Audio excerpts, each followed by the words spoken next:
le sujet qu'on m'a proposé, c'est de parler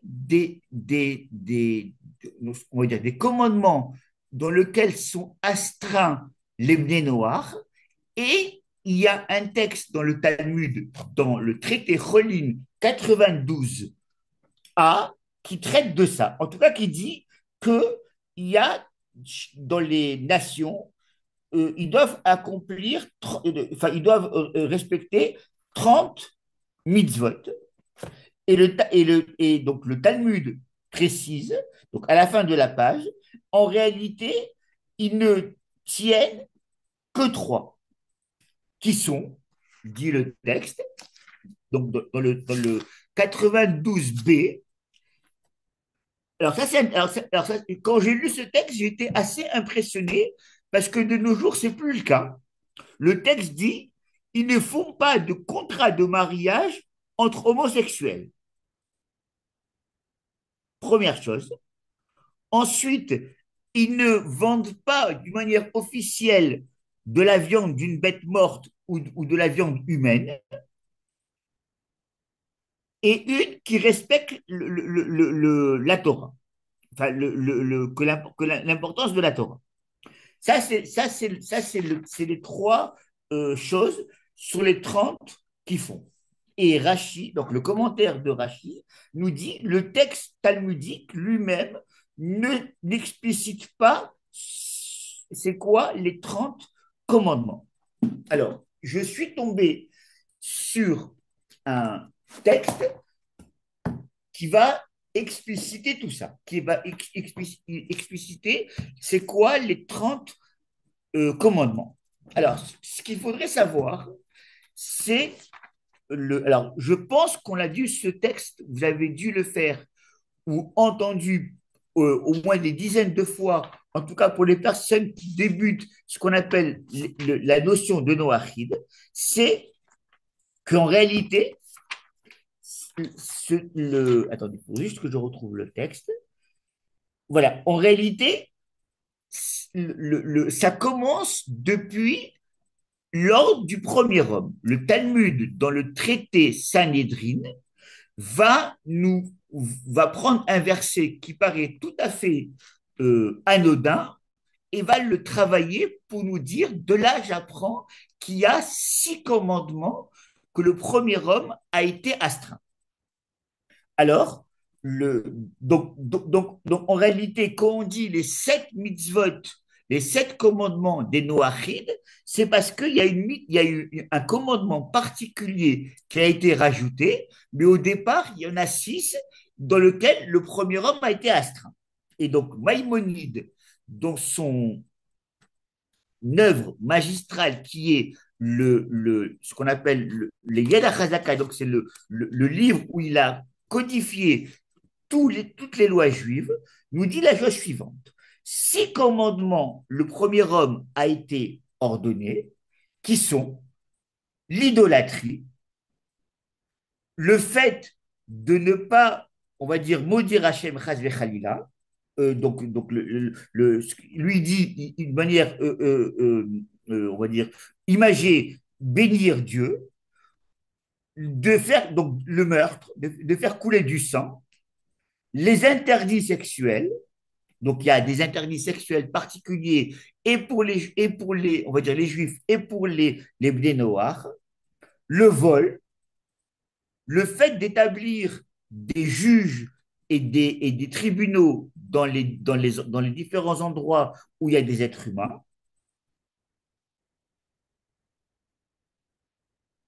Voilà. Donc, par contre, Maïmonide rajoute, pour que quelqu'un fasse ce qu'on appelle qui soit un ben no, donc un noachide, il doit savoir que ces commandements ne sont pas de l'ordre parce que la raison humaine les ordonne, mais parce que on va dire le bon Dieu a donné ces commandements dans la Torah pour que Moïse puisse les enseigner aux non-juifs et le reste des commandements aux juifs. Voilà. C'est comme ça que Maïmonide dit la chose. Par contre, si un non-juif fait ses commandements, mais parce que c'est de l'ordre de l'humanisme, de la morale, il dit, c'est pas un ben noir, c'est un juste, entre guillemets, mais il n'a pas le statut d'un ben noir. Et rajoute Maïmonide, le septième commandement, c'est ce qu'on appelle euh, euh, euh, manger prendre, couper par exemple la patte d'un animal et ne pas attendre qu'il soit mort, en tout cas couper sa patte et manger de sa chair. Ce qu'on appelle Ever Minachai, une partie, un membre d'un animal vivant. Ça fait partie, c'est le septième commandement. Voilà. Ça, c'est la première chose que je voulais citer. Deuxième chose que j'aimerais aussi citer, c'est le texte que j'en avais parlé avec David la première fois que je l'ai eu au téléphone. C'est un commentateur qui s'appelle le Rav Nissim Gaon, donc qui a vécu après la période talmudique. Il a vécu entre 900 et 1062. Et lui, il nous dit quelque chose qui est intéressant. Donc l'idée que je voulais développer avec vous aussi, c'est de dire que les sept commandements noachides, en réalité, ce n'est pas sept commandements que cités et c'est tout. En réalité, c'est sept rubriques, c'est sept, on va dire, euh,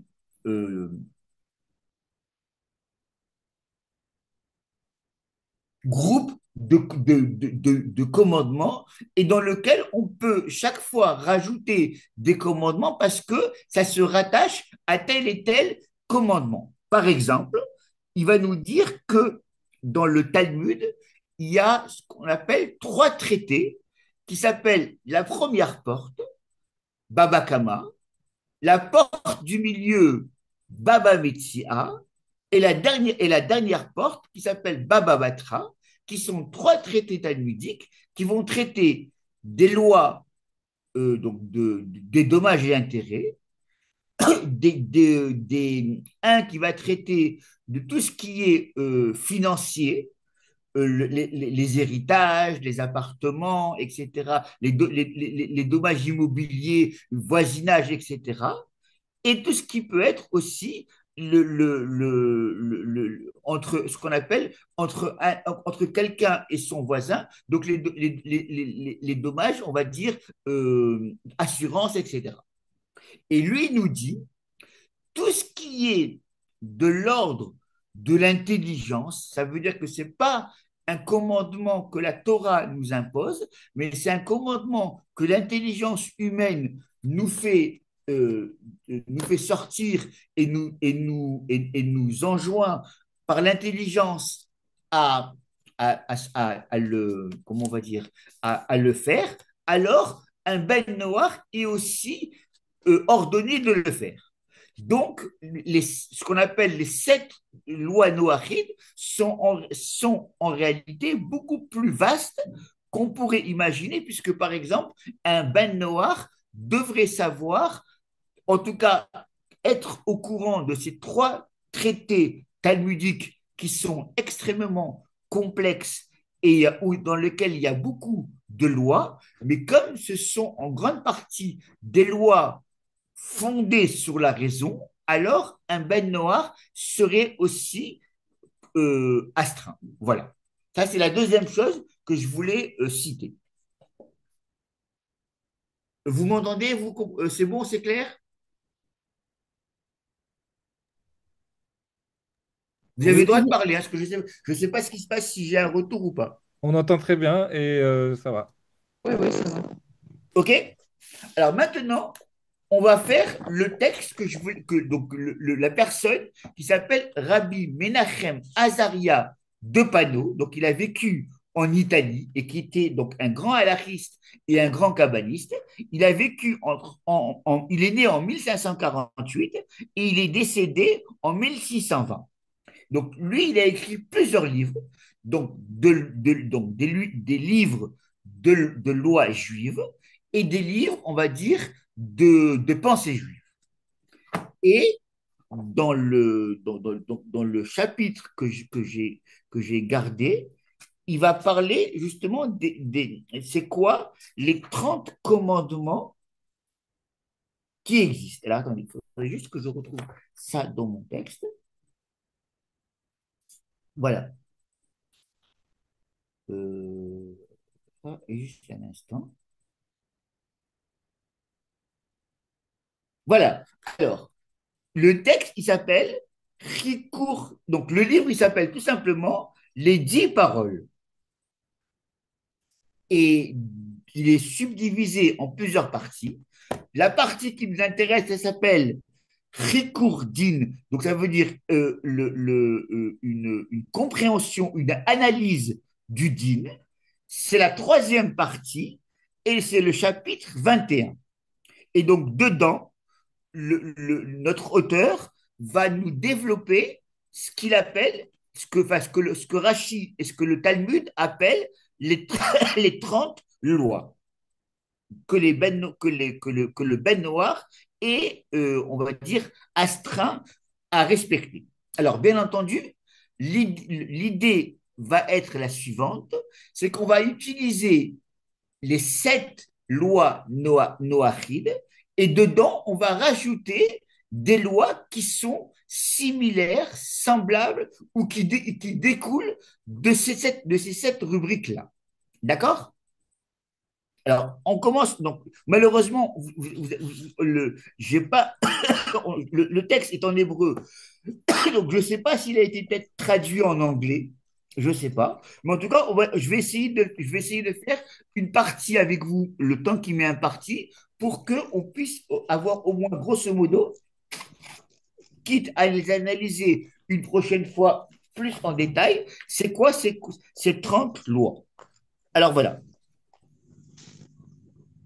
Donc, la première, nous dit le Rabbi Menachem Azariel de Padoue, c'est l'idolâtrie. Et donc, dans l'idolâtrie, il faut rajouter aussi ce qu'on appelle celui qui fait passer son fils dans le feu, donc ce qu'on appelle l'idolâtrie du Molaire, du Moloch plutôt, pardon. Donc, ça serait la deuxième. Ensuite, il rajoute aussi celui qui fait de la sorcellerie, Kosem, Meonem ou Menachèche. Donc, c'est 3 sortes on va dire, de magie pour connaître le futur, etc., ou en tout cas connaître des choses, parler à des morts, etc. Donc, il en rajoute un, deux, trois. Et le Mechachef est aussi le quatrième, qui serait celui qui fait un sorcier. Et il rajoute aussi Rover Haver, Ov Yidi Oni. Donc, c'est des sortes de techniques d'idolâtrie que la Torah en parle et qu'il faudrait un jour analyser, mais en tout cas, pour l'instant, on va juste les citer. Et celui nous rajoute le Rabbi Menachem, Doresh El Amitim, celui qui va faire de ce qu'on appelle la nécromancie. Ça veut dire qu'il va interroger l'âme des morts à travers un rituel pour pouvoir parler à quelqu'un de l'au-delà. Voilà. Alors, il rajoute, pour comprendre la Gemara, c'est l'opinion de Rabbi Yossi qui a dit tout ce qui est marqué dans le chapitre dans la Torah qui traite de l'idolâtrie, donc du kishouf, donc tout ce qui est de la magie, de la sorcellerie, etc., eh ben, un Noachide, il est aussi astreint à cela. Donc, ça fait partie on va dire, c'est une partie qui découle de l'idolâtrie. Donc, tout ce qui a à faire avec la magie, la sorcellerie, etc., eh ben, pour lui, ça fait partie de rendre un culte à autre chose qu'au créateur, puisque j'utilise des moyens qui sont différents. Alors, par exemple, des commentateurs vont dire, ou même je crois que c'est même marqué dans le verset, en tout cas, on le déduit du verset dans la Torah, que nous, qui respectons la Torah, tu n'as pas à rentrer dans ce genre de problématiques, magie, sorcier, etc., connaître le futur, les différents oracles, etc. Tu as, dit la Torah, des prophètes, Moïse et d'autres personnages que je vais te donner à travers l'histoire et dans lequel le peuple juif ou un Benno ou un Noachide pourra avoir accès et donc on n'a pas à jalouser le monde païen. Ça, c'est la deuxième, c'est la première chose. Donc, deuxième chose qu'il rajoute, c'est ce qu'on appelle Gilouï Arayot, donc les interdits sexuels. Et il rajoute, et donc le son découle aussi de cet interdit-là, des mitzvot qui sont Pérou, parce que c'est marqué croisser et multiplier. Alors pour lui, croisser, croître, c'est un commandement, multiplier, c'est un deuxième commandement, et c'est ce qu'on appelle un acte positif. Bien que les sept commandements noachides, ce sont des mitzvot négatives, ne pas faire, ou en tout cas une grande partie, c'est ne pas faire. Il y a aussi des commandements positifs, croître et multiplier, qui font partie de la rubrique interdit sexuel. Mais assour, et bien entendu, dans les interdits sexuels, il y a aussi l'homosexualité qui est interdite. Et même donc de faire un contrat de mariage, ça rentre aussi là-dedans. Et il y a aussi, dans les interdits sexuels, c'est assez important d'après ce qu'il rajoute, c'est qu'il est BMA, c'est par exemple un médecin ou on va dire comment on va dire ça, des, des, des usines où on fait des animaux, enfin, pas on crée, on accouple des animaux et on fait des trucs hybrides. Ça fait partie aussi de ça, d'un interdit. Et aussi, le cirrus, c'est par exemple, euh, euh, euh, euh, euh, alors attendez juste un instant, comment lui il dit ça, que d'après le, cette idée-là, un noachide n'a pas le droit de castrer ses animaux. Ça rentrerait aussi dans les problèmes, donc dans ce qu'on appelle les interdits sexuels. On n'a pas le droit non plus de castrer ces animaux. Et aussi de faire Arkavat Ilan, donc des nouvelles plantations, de mélanger des graines d'arbres avec un autre graine d'arbre, etc. Ça fait partie aussi des interdits sexuels. Donc, interdits sexuels, c'est des interdits de personnes physiques et aussi des mélanges avec des animaux et aussi des mélanges avec les plantes. C'est comme ça que j'imagine que Rabbi Menachem Azaria rentre dans la rubrique donc, ce qu'on appelle interdit sexuel tout ça. Et donc, il nous dit, ça en fait tout ça 7. Et il faut voir la suite. Maintenant, troisième chose, Shifichut Damim, donc le troisième interdit donc l'humanité, c'est le meurtre, donc tuer. Et il rajoute aussi, il y a une interdiction particulière, enfin particulière, un rajout qui est intéressant, c'est donc un avis dans le Talmud qui dit donner une baffe à un juif pour l'humilier, ça fait partie aussi comme si on avait tué quelqu'un, puisque on lui fait honte, donc il blanchit son visage, ce qu'on appelle Malbin Penechavero Barabim, celui qui blanchit le visage de son prochain en public. Donc, il lui fait une. Voilà, dans mon langage à moi, on aurait dit il lui fait une grande chouma, il lui fait une grande honte.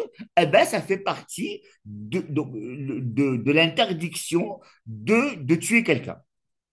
Alors là, effectivement, c'est un meurtre symbolique, mais ça fait partie, en tout cas, c'est un dérivé de tuer quelqu'un. Donc, ça nous en fait deux. Voilà. Ensuite, quatrième interdit, nous dit Rabbi Menachem, Birkat Hashem, donc le fait, disons, de ce qu'on appelle bénir Dieu, dans le sens inverse, bien entendu. Et donc, dedans, Kvod Torah Tefela Elea, respecter, savoir donner de l'importance à la Torah, ça fait partie aussi de cela.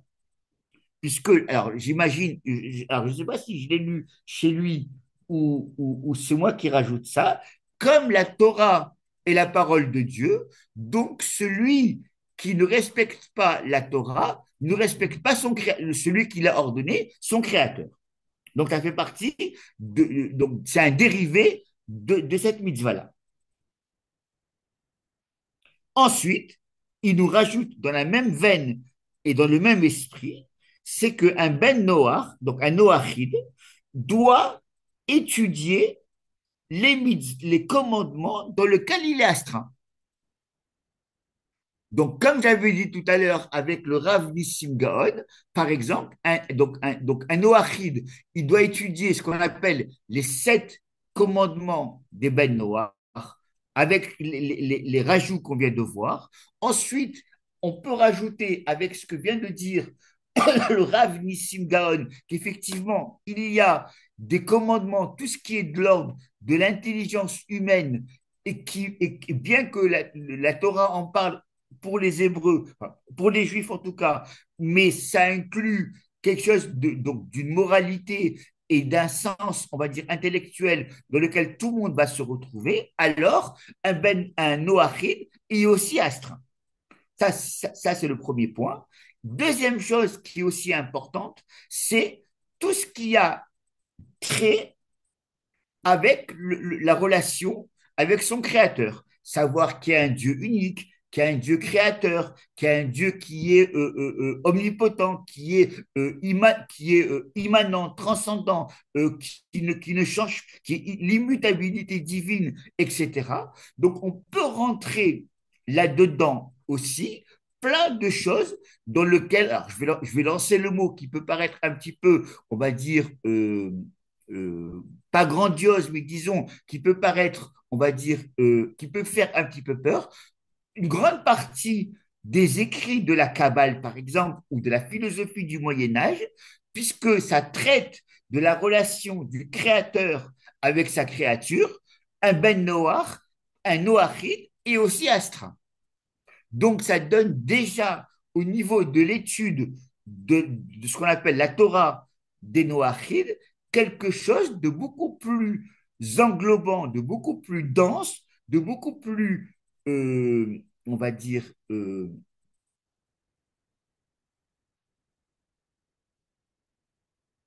diversifié qu'on pourrait le croire. Voilà.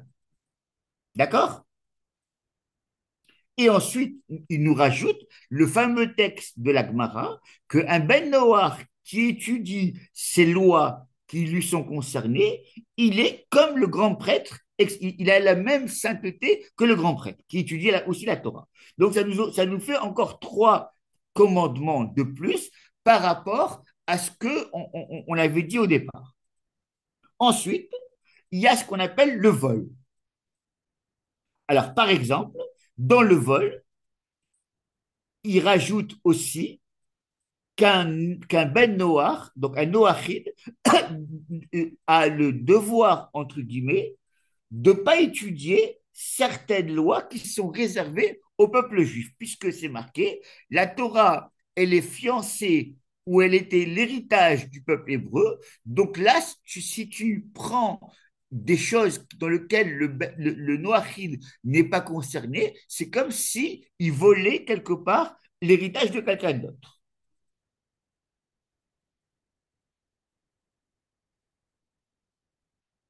Voilà. Ça nous fait deux. Ensuite, il nous dit le sixième commandement, c'est ce qu'on appelle d'établir des tribunaux pour juger pour qu'il n'y ait pas d'anarchie dans le monde, pour que le monde il soit habitable, habité et qu'il n'y ait pas de violence, on va dire la crainte du policier.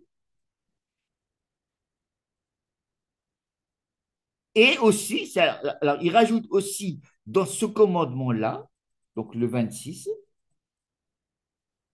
ah oui, ça c'est intéressant, que le monde, il doit être habitable, il doit être cultivé, il doit être, j'allais dire, chouchouté. Donc il y aurait des notions de ce qu'on appellerait la biodiversité, etc. Et il y a aussi c'est intéressant à savoir parce que nous, on l'a appris différemment, mais là, il donne une notion plus claire.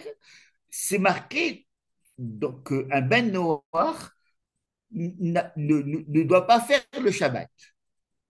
Et d'où est-ce qu'on le sait? Parce que c'est marqué à propos donc de Noach, de Noé, que c'est marqué chez lui, il ne doit pas, le monde a continué à travailler, à exister, il ne doit pas y avoir de repos.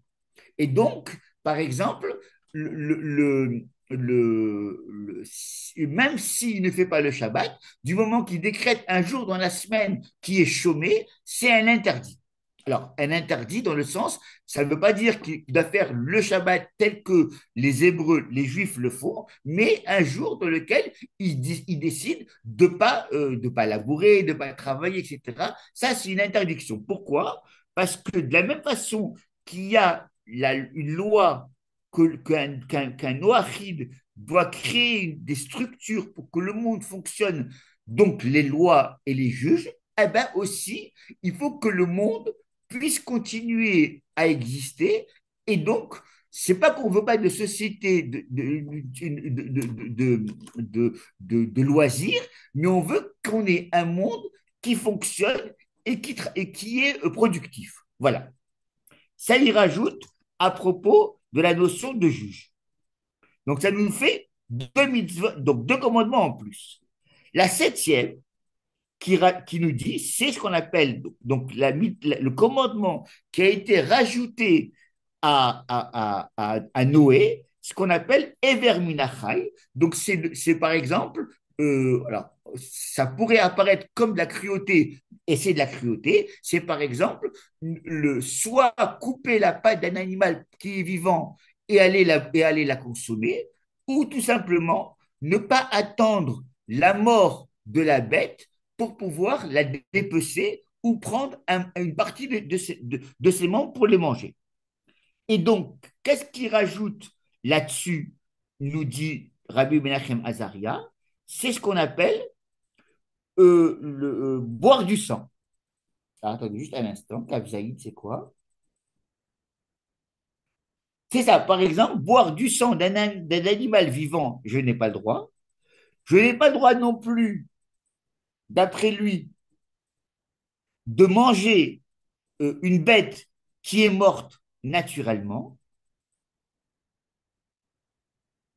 Et nous rajoute-t-il dans le 29, Bassar Ahmed, c'est quoi?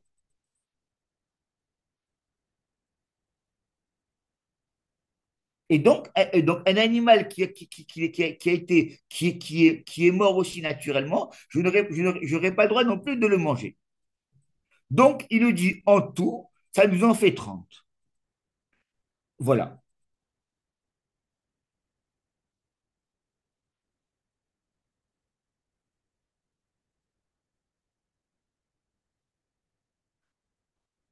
Voilà. Donc, pour l'instant, grosso modo, voilà ce que l'auteur nous dit. Donc, si maintenant vous avez des questions et qu'on peut plus approfondir, ça, je veux bien.